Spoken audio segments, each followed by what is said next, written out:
para a glória do teu nome, em nome de Jesus. Amém e amém. Meu irmão querido, eu queria convidar você, nesse momento, a abrir a palavra do Senhor do livro do profeta Abacuque. Livro do profeta Abacuque. O pastor Fernando, nessa semana, nos deu orientação. Nessa manhã nós estivemos no templo, na igreja, adorando o Senhor. Nós tivemos uma equipe que dirigiu, conduziu o culto e transmitiu ao vivo nesta manhã. E agora, à noite, às 18 horas, começamos um pouquinho depois das 18, alguns minutos depois, mas sempre nesse horário, nós vamos, enquanto durar essa situação extraordinária, nós vamos estudar juntos a palavra de Deus. Não propriamente num culto, como fizemos nessa manhã, mas uma espécie de escola dominical, de estudo bíblico. Então eu convido você a abrir a palavra de Deus no livro do profeta Abacuque e juntos nós vamos ler a palavra do Senhor que nos diz assim. Livro do profeta Abacuque. Capítulo 1, versículo 1. Nós vamos ler somente até o versículo 4. Nós estamos preparando uma série de estudos no livro do profeta Abacuque. Diz assim: sentença revelada ao profeta Abacuque. Até quando, Senhor, clamarei eu e tu não me escutarás? Gritar-te-ei violência e não salvarás. Por que me mostras a iniquidade e me fazes ver a opressão? Pois a destruição e a violência estão diante de mim. Há contendas e o litígio se suscita. Por esta causa a lei se afrouxa e a justiça nunca se manifesta. Porque o perverso cerca o justo, a justiça é torcida. Louvado seja o nome do Senhor Jesus. Gostaria de cantar mais uma canção, ainda antes de nós entrarmos no nosso estudo. Uma canção que nós cantamos poucas vezes na igreja, mas que fala muito ao meu coração e mostra esse momento que nós estamos juntos para adorar o Senhor. E que nós cantamos assim: vim para adorar-te, vim para dizer que te amo, ó Pai, és tudo para mim, e eu exalto teu nome, eu exalto teu nome, eu exalto teu nome, ó Pai. Vim para adorar-te,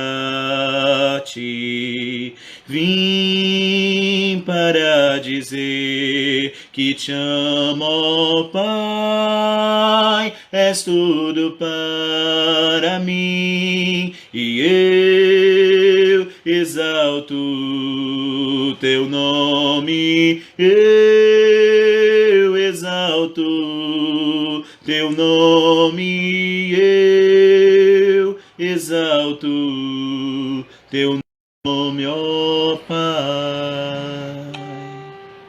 Amém. Louvado seja o nome do Senhor. Irmãos queridos, nós vamos começar hoje uma série de estudos do livro do profeta Abacuque. E hoje nosso tema vai ser uma introdução ao livro do profeta. Nós estamos utilizando alguns livros, óbvio, além das bíblias de estudo, para preparar esse material. E talvez o principal livro, não estou fazendo nenhum merchandising, não estou ganhando nada com isso, mas você que quiser se aprofundar no estudo do livro do profeta Abacuque, eu recomendo esse livro aqui, chamado Triunfo da Fé. Ele foi escrito pelo pastor Heber Carlos de Campos Júnior. O pastor Heber Carlos, ele é pastor na cidade de São Paulo, foi meu professor no Centro Presbiteriano de Pós-Graduação André Jumper, e é uma exposição de sermões que ele pregou na igreja dele, baseados no livro do profeta Abacuque. Eu também estou utilizando o livro do Reverendo Hernandes e outros comentários para preparar essa série de estudos, mas esse é o texto base da nossa lição, do nosso estudo de escola bíblica dominical que nós vamos estudar nos próximos domingos. E para a gente poder estudar com bastante profundidade e aproveitamento, eu quero convidar você durante essas próximas semanas, a ler o livro do profeta Abacuque. E não somente ler o livro do profeta. Às vezes a nossa leitura bíblica ela é só uma leitura rápida, batida, né? E a gente lê com a preocupação de concluir o livro para fazer a leitura. Não é esse o nosso objetivo, e eu quero incentivar você a realmente ler e meditar, né, se aprofundar no estudo desse livro nas próximas semanas. E para que isso seja possível, para que você possa ler o livro do profeta Abacuque com aproveitamento, ouvindo da parte de Deus aquilo que ele tem para dizer ao seu coração, eu quero, nessa noite, agora nesse momento, fazer uma introdução, que esse vai ser o tema da nossa aula, né? Então, a gente vai começar falando do autor, que é Abacuque, né? A gente vê que Abacuque é o autor desse livro no capítulo 1, versículo 1, quando diz sentença revelada ao profeta Abacuque, e no capítulo 3, no verso 1, quando nós lemos oração do profeta Abacuque sobre a forma de canto. Não há nenhuma outra referência ao profeta Abacuque, né? Nós não temos informações sobre a família de Abacuque, nós não sabemos quem eram seus pais, nós não sabemos quem eram os seus irmãos.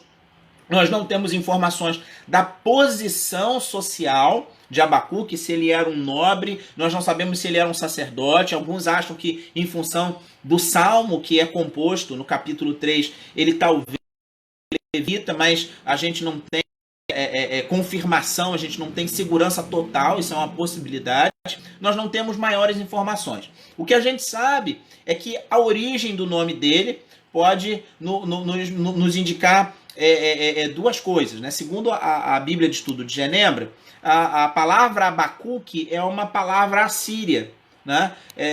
Que, se não me engano, se refere a uma planta e pode indicar, né, uma introdução da cultura babilônica no reino de Judá, né? Um nome estrangeiro, uma possibilidade. Outros, né, já vão dizer que o nome Abacuque vem de um verbo hebraico que significa abraçar. Então Abacuque seria aquele que foi abraçado por Deus, né? É isso que nós sabemos a respeito do autor. Mas, para além da questão do nome, do significado do nome, algo muito interessante a gente percebe a respeito do caráter de Abacuque a partir daquilo que nós lemos no livro. Em primeiro lugar, Abacuque era um homem extremamente sincero nas suas colocações para com Deus. As orações que nós lemos em Abacuque são orações de um homem que não mede as suas palavras no sentido de não esconder, ainda que ele tenha temor, ainda que tenha reverência por Deus, ele não fala qualquer coisa, é claro, mas ele não deixa de falar com Deus aquilo que está no coração dele.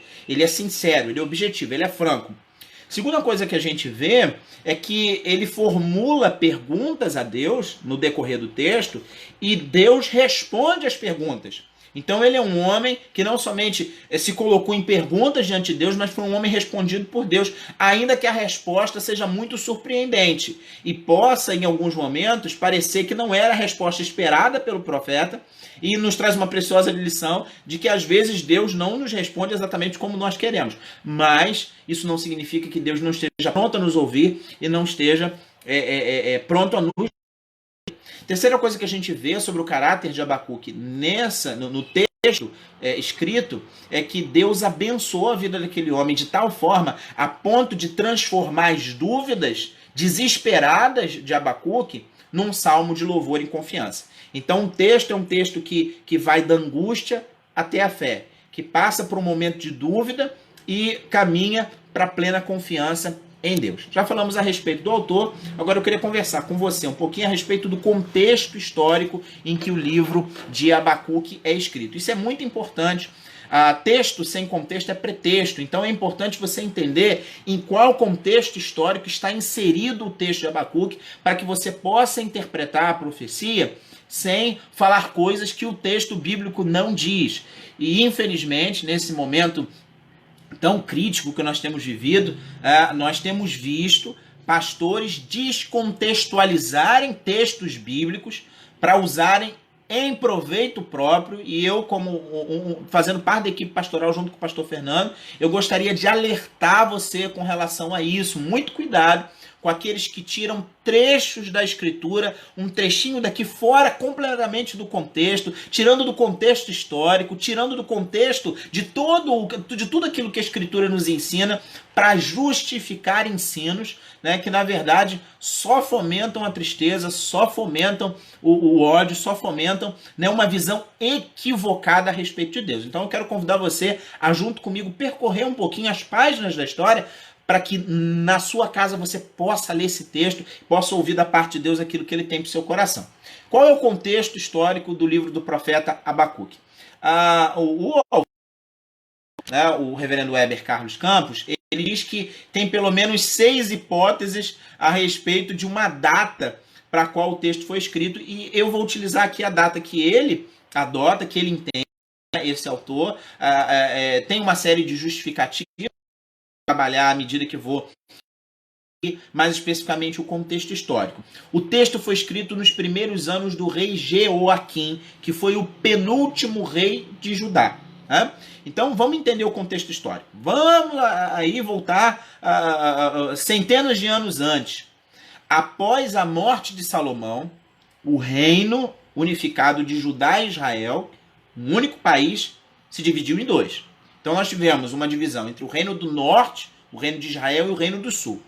O reino do norte se entregou aos ídolos, né? E entre conspirações, assassinatos e opressões, os reis de Israel fizeram aquilo que era mal aos olhos do Senhor. E o reino do norte foi vencido pelo Império Assírio no ano de 722 a.C. Então, depois de várias dinastias se sucederem no reino de Israel, os israelitas eles foram vencidos pelo Império Assírio no ano de 722. Enquanto se desenrolava a história do reino do norte, do reino de Israel, se desenrolava também a história do reino do sul, o reino de Judá. O reino de Judá ele foi governado pela dinastia davídica, ou seja, os descendentes de Davi, numa alternância de reis, que no momento seguiam, né, a orientação divina, seguiam a palavra do Senhor, e a Bíblia fala que eles faziam o que era reto perante o Senhor, e outros reis que faziam o que era mal perante o Senhor. Desses reinados se destaca um rei, que é o rei Manassés, nas palavras, né, do autor do livro, é muito interessante, né, é pessoalmente responsabilizado por introduzir as abominações da prostituição sagrada e do sacrifício humano dentro do culto. Então Manassés foi um rei que foi responsável por fazer com que dentro do culto de Israel entrasse a prostituição, né, no culto, e o sacrifício humano, o sacrifício de pessoas ao Senhor. Isso era completamente abominável diante de Deus, conforme a lei do Senhor. A religião de Israel, a religião do povo de Deus, a religião do único e verdadeiro Deus, não aceita sacrifício humano. O único humano que foi sacrificado foi o próprio Senhor Jesus. Deus ofereceu Jesus como sacrifício. E por isso, desde o Antigo Testamento, na fé nesse Messias que viria, né, não há sacrifício de qualquer ser humano. Nós não sacrificamos os nossos filhos a Deus, nós não sacrificamos outras pessoas a Deus. No reinado de Manassés, o pecado foi institucionalizado. No reinado de Manassés, o pecado foi institucionalizado no reino de Judá. O filho dele, Amon, reinou somente 2 anos, e ele fez o que era mal ao Senhor também, ele não andou nos caminhos do Senhor, e segundo a Crônicas diz que o filho de Manassés, Amon, se tornou mais culpável do que o pai, e ele foi assassinado numa conspiração, e Josias, o filho de Amon, apenas com 8 anos de idade, foi colocado no lugar dele. O reinado de Josias, né, o neto de Manassés, foi uma espécie de último suspiro do reino do sul, do reino de Judá. Porque no tempo de Josias, o templo foi reformado, né, fisicamente, mas também o culto foi reformado espiritualmente. O livro da lei, olha só que absurdo, o livro da lei, a palavra de Deus, foi encontrada dentro do templo. Se foi encontrada é porque estava perdida, se estava perdida é porque as pessoas não estavam lendo. E sem profecia, sem a palavra do Senhor, o povo estava seguindo as orientações daqueles reis idólatras. Então, quando Josias sobe ao trono e o livro da lei é encontrado, né, aquele rei e todo o seu corpo de sacerdotes busca limpar o reino de Judá da idolatria. Então, naquele período, houve uma renovação da aliança, inclusive com uma celebração da Páscoa, né, que há muito tempo não era celebrada durante o reinado. Mas, infelizmente, dentro dos propósitos de aconteceu um revés na história. Percebendo a ameaça dos babilônios, né, aqui a gente já está num período histórico em que o reino do norte, o reino de Israel, já havia caído, né, há bastante tempo, cerca de 100 anos antes. Agora a gente tem uma situação inusitada. Um outro império está surgindo, é o Império Babilônico. E o Império Babilônico vem os assírios, substitui como potência o Império Assírio, e um outro império, que era o Império Egípcio, se sente ameaçado por esse expansionismo do Império Babilônico, e o faraó Neco do Egito marcha em direção ao norte para deter o expansionismo dos caldeus. Qual o problema? Para poder guerrear contra os caldeus, ele precisa passar pelo território de Judá. E o que acontece? Josias convoca o exército para fazer frente aos egípcios, para poder lutar contra os egípcios. Josias, o rei reformador, morre em batalha, que ficou conhecido como uma das batalhas do Megido, né, numa outra pronúncia, no ano de 609 a.C. Então aquele rei reformador morre e com ele morre o ideal de reforma, morre as mudanças que estavam sendo feitas. Judá se tornou um estado satélite do Egito e Josias foi substituído por um outro, né, pelo filho dele, Jeoacás, que reinou durante 3 meses só. O faraó Neco prendeu esse rei fantoche, levou para o Egito, onde esse rei fantoche morreu. E o faraó Neco o substituiu por Jeoaquim, o irmão de Jeoacás. Ele também fez o que era mal perante o Senhor. Né? E os anos se seguiram. Na batalha de Cárquemes, no ano de 605 a.C., os egípcios foram derrotados. A Babilônia se tornou a única superpotência do Oriente Próximo. E por ser um estado satélite do Egito, Judá também foi alvo do expansionismo babilônico. E Jerusalém foi cercada, foi sitiada pelos exércitos do conhecido rei Nabucodonosor. A invasão dos caldeus no território do Reino do Sul, ela se deu em 3 momentos. Tá? Ela não foi de uma vez só. Nós tivemos pelo menos 3 momentos em que Judá é invadido pelos exércitos babilônicos, e é na primeira vez que acontece um dos príncipes, Daniel, que vai se tornar profeta, vai para a corte babilônica. E é nesse contexto que a gente consegue entender o texto de Abacuque. Abacuque provavelmente ele viveu a juventude dele no período de Josias, né? E depois ele viu a multiplicação da iniquidade à medida que Judá ia derrocando politicamente. Ele viu também nos dias de Joaquim a iniquidade se multiplicando, né? 3 palavras talvez sintetizem a iniquidade daquele período: violência, que é citada logo no segundo versículo, né? Gritar-te-ei violência, né? Essa violência se refere tanto à violência em Judá quanto à violência que eles sofreriam da parte dos babilônicos, né? Violência, né, em função da opressão do pobre, e idolatria. Então, seja na política, seja na economia, ou seja na espiritualidade, aquele povo viveu iniquidade contra Deus. Né? E Abacuque ele tem a visão, ele tem a sentença e tem a visão de Deus, tem a palavra de Deus trazida ao seu coração nesse contexto. Abacuque é um profeta contemporâneo de Jeremias, e uma coisa muito triste ocorre nesse momento profético. O que é profetizar? Profetizar, segundo o Antigo Testamento, segundo o Novo Testamento, é falar da palavra de Deus. É isso que é profecia. Tá? Ainda que em alguns momentos os profetas eles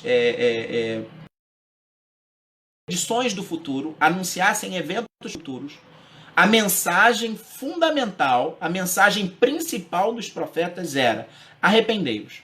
E até aqui os profetas tinham profetizado, tinham anunciado que viria o juízo, por isso havia necessidade de arrependimento. O que acontece no livro do profeta Abacuque e lá na metade do profeta Jeremias? Deus diz: para de profetizar, chegou o tempo, agora vem o meu juízo. Então agora, a de Abacuque e Jeremias Deus vai julgar o seu povo por causa dos seus pecados. Tá?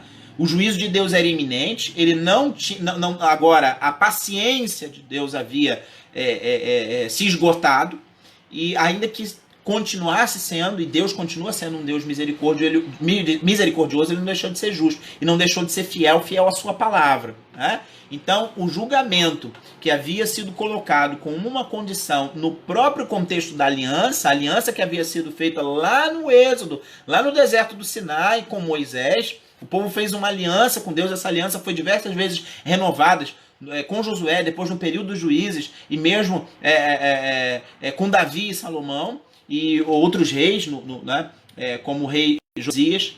Nós temos agora o juízo de Deus vindo como consequência dos pecados do povo. E aí, meus irmãos, a gente entra no livro do profeta Abacuque, e eu queria mostrar para vocês, de forma breve, a estrutura do livro. Quando você for ler o versículo, são 3 capítulos, eu queria que você tivesse em mente que Abacuque poderia ser dividido assim. Essa divisão corresponde exatamente ao número de capítulos e a cada um dos capítulos. No primeiro capítulo, o que nós lemos é uma sentença que causa espanto, uma sentença que é muito difícil de ser aceita, que é a seguinte: o meu juízo chegou.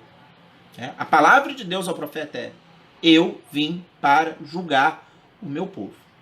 Haverá sofrimento, haverá tribulação, como consequência dos diversos pecados, da multiplicação da iniquidade entre o meu povo. O meu povo não guardou a minha aliança, e como soberano Senhor, eu estou levantando um outro povo para agir em juízo contra o meu povo. Isso causa perplexidade no profeta, isso causa perplexidade em nós, porque como somos seres humanos limitados, às vezes a gente não consegue compreender a plenitude dos propósitos divinos. É muito difícil para a gente, às vezes, compreender. A gente vai falar um pouquinho, no final desse nosso estudo, daqui a pouquinho a gente vai falar algumas questões a respeito disso. Mas, capítulo 1, é uma sentença espantosa e difícil de ser aceita. Segundo, capítulo 2. No capítulo 2, Deus responde aos questionamentos de Abacuque, e implanta no coração daquele homem fé, confiança. Deus se revela de forma gloriosa para Abacuque. E ali nós vemos a sobrevivência da fé. A fé que permanece. O justo viverá pela fé. E a gente começa a perceber uma mudança no sentimento do profeta, nos pensamentos do profeta. E o capítulo 3 é um capítulo que fala de um cântico de adoração a esse Deus glorioso, a esse Deus justo, a esse Deus bondoso, a esse Deus providente, a esse Deus que dirige a história, que não nos deixou abandonados, que não nos deixou sozinhos, e que é a fonte da nossa alegria, a fonte da nossa sustentação. Então, no capítulo 3, nós temos um salmo, a composição de um salmo de confiança e de louvor a Deus. Quais são as características do texto de Abacuque? À medida que você for lendo o texto, perceba essas características.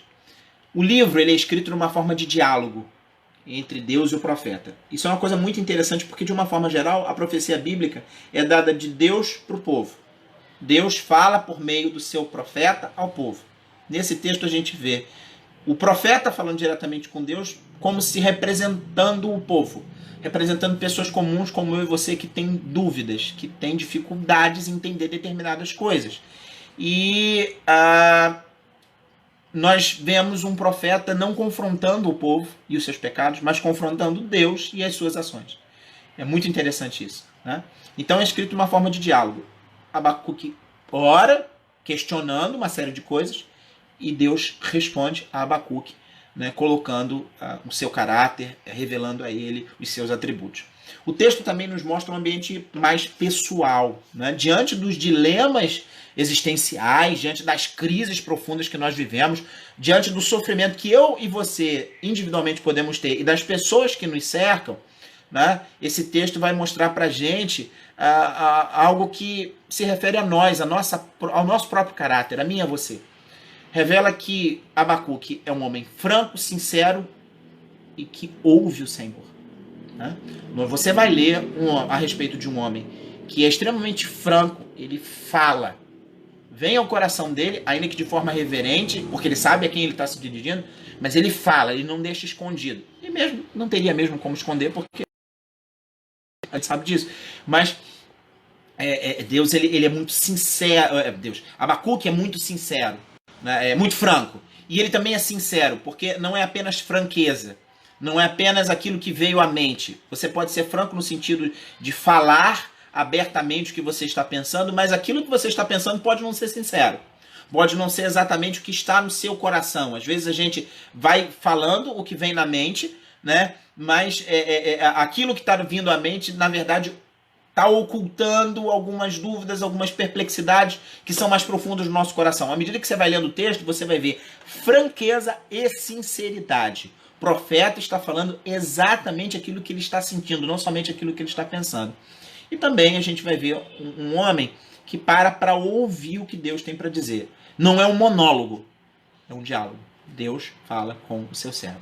O que a gente aprende em Abacuque? E aí eu gostaria de entrar na parte final, né, da nossa lição, né, com 2 pontos. Primeiro, as lições básicas e os temas teológicos que são tratados, os temas doutrinários. Isso é importante, né, para o nosso coração. Primeiro, de forma bem prática, né? O que a gente aprende? A gente aprende de forma básica, né? Existem muitas lições que nós vamos tirar à medida que nós formos estudando. Nessa introdução eu quero tirar lições a respeito de 2 assuntos. Primeiro, quanto à vida de oração.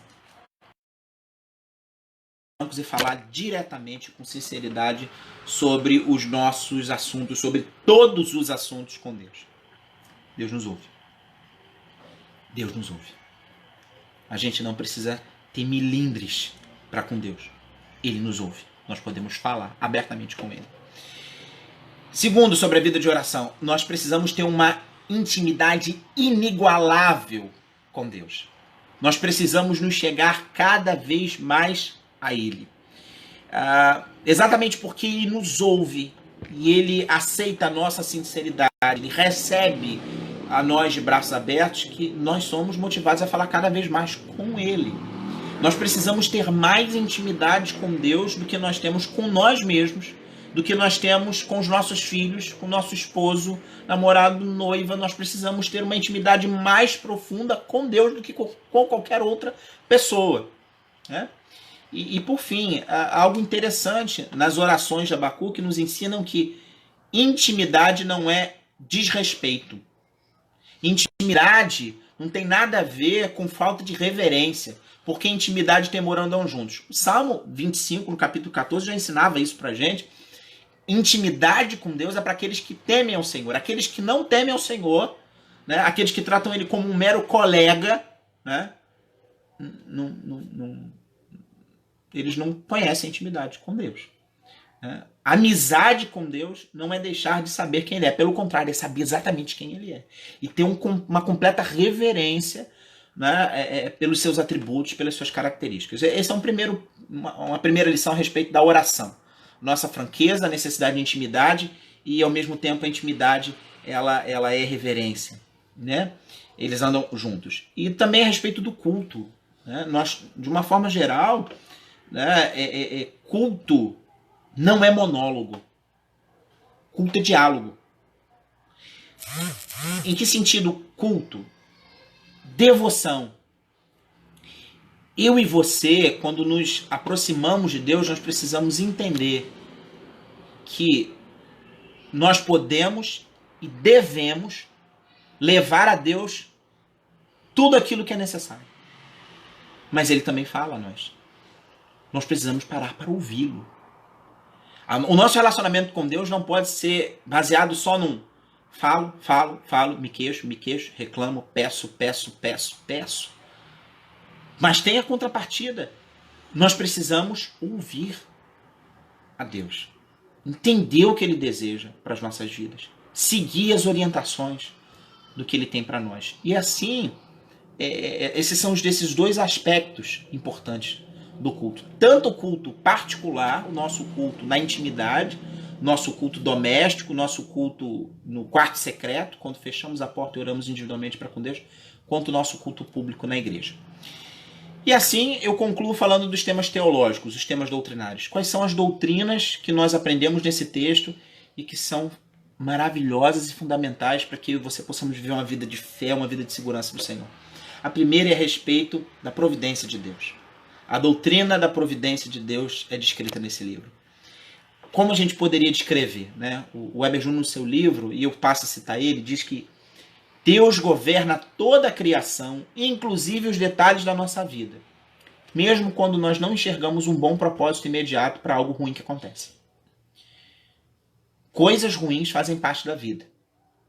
É doído falar isso, é triste, mas elas fazem parte. E a gente não consegue entender, no exato momento em que estamos vivendo, às vezes, qual é o propósito de Deus. Mas Deus é providente. E Ele não deixa de conduzir cada passo da história. Deus não criou esse mundo como um relojoeiro, né? O deísmo do século, do racionalismo do século 17, 18, 19 mostra isso. Um Deus relojoeiro que cria, dá corda e deixa solto. Não. O nosso Deus não é assim. O nosso Deus é um Deus pessoal, que age pessoalmente na história. Na minha e na sua história individualmente e na história do mundo como um todo. Uma frase que eu achei interessante no texto do professor Eber, do pastor Eber Júnior: quanto mais conhecemos o Deus a quem amamos, mais amamos ao Deus que conhecemos. É verdade. Quanto mais conhecemos a Deus a quem amamos, mais amamos o Deus que conhecemos. Porque Deus, ele não intervém em certos pontos da história, mas ele conduz a história. E aí eu quero voltar a algo que eu falei logo, né, na parte inicial. Isso não exclui a responsabilidade humana. O ser humano toma decisões, nós não fomos criados como marionetes, e muitas das nossas decisões, às vezes, são erradas, são equivocadas, e nós sofremos por causa dos nossos erros. Nem sempre sofremos por causa dos nossos erros. Às vezes nós sofremos por causa dos erros de outros. E às vezes ninguém errou. Porque tem determinadas coisas que fazem parte das circunstâncias da vida. Né? Nós um dia vamos morrer, se o Senhor Jesus não voltar antes. E a dor da partida, esse encontro que para nós cristãos é um momento de encontro com Deus. Por isso nós não temos medo de morrer, mas de sofrer. O sofrimento é péssimo, mas a morte para o cristão, na verdade, é um encontro com Deus. Mas aqueles que ficam sofrem, se entristecem, sentem saudade. Isso faz parte. Isso faz parte da nossa caminhada. Né? Outro tema teológico é a oração. A oração, ela não tem poder em si mesma, mas nós oramos porque confiamos no Deus que nos ouve e nos atende na oração. É lindo isso. A oração mostra o caráter poderoso de Deus. Por que eu e você oramos a Deus? Porque Ele é poderoso. Porque Ele pode nos atender. E quando Ele age, ninguém pode impedir. E o que Ele faz é sempre maravilhoso. A oração tem a ver também com fraqueza e dependência total de Deus. Nós oramos em dependência do Senhor. Há coisas que nós podemos fazer, fazem parte da nossa atuação, mas acima de tudo, Deus, Ele dirige e é Ele, na verdade, quem faz com que o nosso semear dê em fruto. A gente aprende nesse texto também tanto sobre a oração do aflito quanto a daquele que foi confortado. Abacuque, ele começou o texto com dúvida e ele ora sinceramente colocando tudo para Deus. E no final ele faz uma oração, um salmo de louvor, adorando o nome do Senhor, porque ele foi confortado. A fé dele foi renovada, foi fortalecida. A gente aprende também a respeito da doutrina do juízo divino. Deus é justo. É misericordioso, é amoroso, mas também é justo. Faz parte dos seus atributos a justiça de Deus. E como Deus justo, Ele julga. E é interessante a gente perceber que tantas vezes, quando nós estamos sofrendo, aqueles que foram justificados em Jesus também sofrem, e nós nos questionamos. A gente precisa considerar algumas coisas. Primeiro, Deus ele faz com que o justo viva pela fé em contraste com o destino dos soberbos que vivem baseados nos seus próprios feitos. Fé não é meritocracia. Ainda que a fé sem obras seja morta, a nossa fé não é meritocrata, ela é dom de Deus. E o exercício da fé para com o nosso Deus mostra o quão maravilhoso é esse nosso Deus para conosco. O sofrimento do justo ele é temporário. Nós podemos até sofrer, mas o castigo do ímpio, daquele que não crê no Senhor Jesus, é um castigo eterno. Nós podemos sofrer por um breve momento, mas chegará o dia em que toda lágrima, toda tristeza vai nos ser tirada, vai nos ser enxugada. O texto é um texto de juízo e naquele contexto histórico ele tem uma aplicação imediata, mas ele também aponta para o dia em que Jesus Cristo há de vir julgar vivos e mortos. Esse juízo vai ser uma declaração pública acerca do destino dos homens e vai ser um tempo em que a glória do Senhor vai cobrir a terra como as águas cobrem o mar. Isso está escrito no capítulo 2 de Abacuque. O juízo futuro de Deus, ele deve ser a razão do nosso descanso presente. Saber que existe um Deus justo não pode fazer a gente ficar com medo. Pelo contrário, é isso que nos traz esperança, garantia e segurança. A gente às vezes fica tão ansioso para ver, né? O pastor Heber coloca isso no seu livro, eu achei muito interessante. Às vezes a gente está tão ansioso para ver o que Deus pode fazer por a gente agora, nesse momento, que a gente não consegue descansar quanto ao que ele pode fazer no futuro. Parece que a gente vive uma fé dependente. Deus precisa ficar provando toda hora o amor dele por nós. É claro que ele faz isso, ele prova, de fato. Ele nos responde, ele nos consola, ele nos conforta, ele nos enche de toda sorte de bênçãos, sejam espirituais, sejam materiais. Mas o nosso foco não está nessas coisas do presente que se acabam, mas o nosso foco está na eternidade. O nosso foco está no caráter eterno de Deus, um Deus que não volta atrás na sua palavra. Assim, meus irmãos, eu gostaria de encerrar esse nosso estudo pedindo a você que leia o livro do profeta Abacuque a partir dessas orientações. Você tem